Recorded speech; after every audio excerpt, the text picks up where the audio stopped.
2 सालों से हम भी सुन रहे थे, आप भी सुन रहे थे, कई दफा मीडिया में टूटा, कई दफा मीडिया में बना, कई दफा अब क्या हम लोगों का जीना हराम कर रहे हैं कि लोग ये समझे कि तमाम का पूरा और बर्बाद कर दिया है, इससे छुटकारा कैसे मिले? मुझे समझ आती है कि छुटकारा किसी का भी मिल जाएगा, इसका किसी हेल्पर नहीं है और किसी के दौर में नहीं है। कश्मीर को उन्होंने अपना हिस्सा इंडिया में डिक्लेयर किया, हमारे दौर में किया, किसी के दौर में नहीं किया। आज जो बातें आ रही है, जब ये बातें करेंगे, जब इनके साथ के मामलात जो हैं वो जब इसका जवाब आएगा तो फिर इंशाअल्लाह ताला हम इसका जवाब देंगे।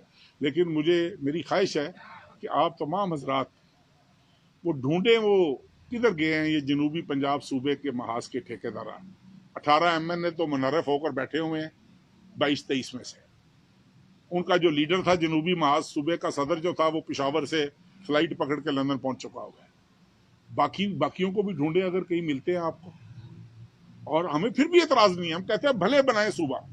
फिर मैंने इनको ये चैलेंज किया, अमीन अब्बासी साहब, ये आपके सुनने की बात है, उन लोगों के सुनने की बात है जिनको भावलपुर सूबे से थोड़ी बहुत दिलचस्पी है।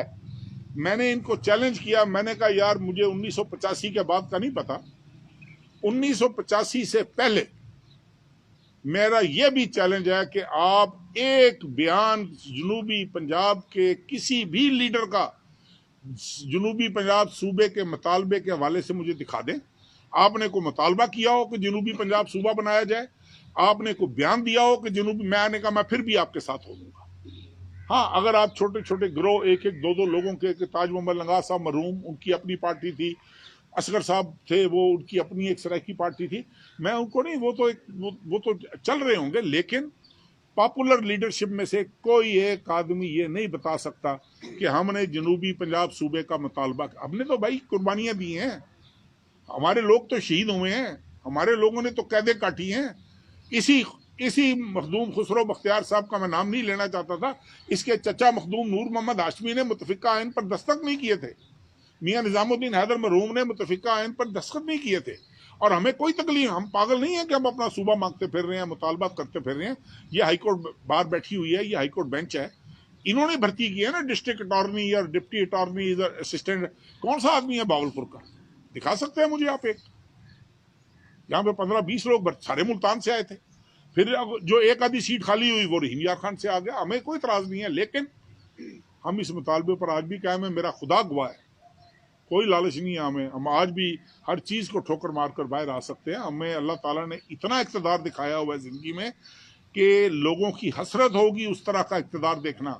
और इतनी बदतरीन अपोजिशन भी मैंने देखी हुई है जिंदगी में, मैंने वो सोबतें भी बर्दाश्त की हुई हैं जिंदगी में कि लोग जिसका तसव्वुर नहीं कर सकते होंगे। इसलिए मेरी ये तमाम नाक़दीन से गुजारिश है कि किसी पर तनकीद करने से पहले अपने गिरेबान में झांक लें, देख लें बाहर लोग उनके बारे में क्या बातें कर रहे हैं, देख लें उनकी शोहरत क्या है। ये जितने ठेकेदार छुटे हुए हैं, हम नहीं चाहते कि हम इनके लेवल पे जाकर जवाब दें, लेकिन मैं तवक्को करता हूँ वज़ीर आज़म साहब से कि उन्होंने बारहा असेंबली के फ्लोर, इसी असेंबली में, इसी सेशन में उन्होंने तकरीर की थी कि नून लीग को जिस दिन हुकूमत मिली, हम अमलन भावलपुर सूबे के लिए और जनूबी पंजाब सूबे के लिए बैक वक्त इस पर कोशिश करेंगे।